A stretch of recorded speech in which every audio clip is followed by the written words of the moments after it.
Fire and Water, Part 1, Absolution. Many years ago, I got a phone call with news that made me want to give up.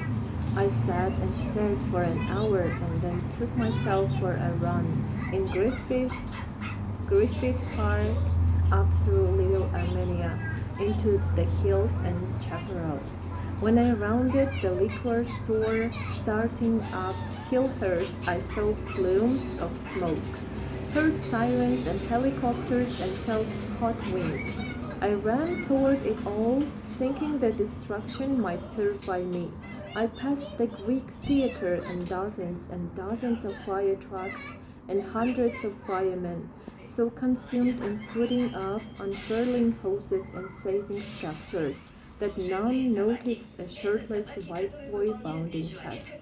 I ran up onto a fire road and toward the burning embers and the wind, pushing through near tears and rounding an uphill turn. A gust caught the fire's vanguard, and I was suddenly running in a tunnel of fire that swept over my head and across the path and spread in every direction I looked. I thought, this is how I die.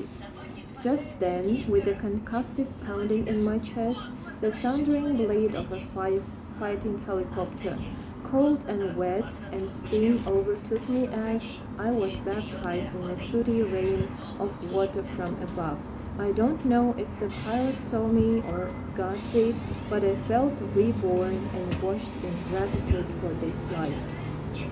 Fire and Water, Part 2, Pileless.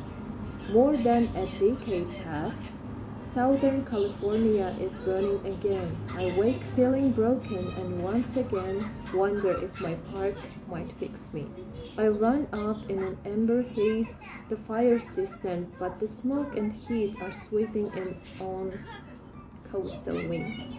From Dante's Peak, I see bright spots burning through the haze and LA County fire copters dropping to collect water from the lake that's dammed up in the hills. Here in the park, though, I am far from water and I am dammed. Everything on this path is dry and hot and brown. There is barely even wetness in my mouth. At the peak, I stop and hold a fence post, lightheaded from the smoke and the sun and sadness. Today I am not absolved, I am not purified, I am the only runner in these hills.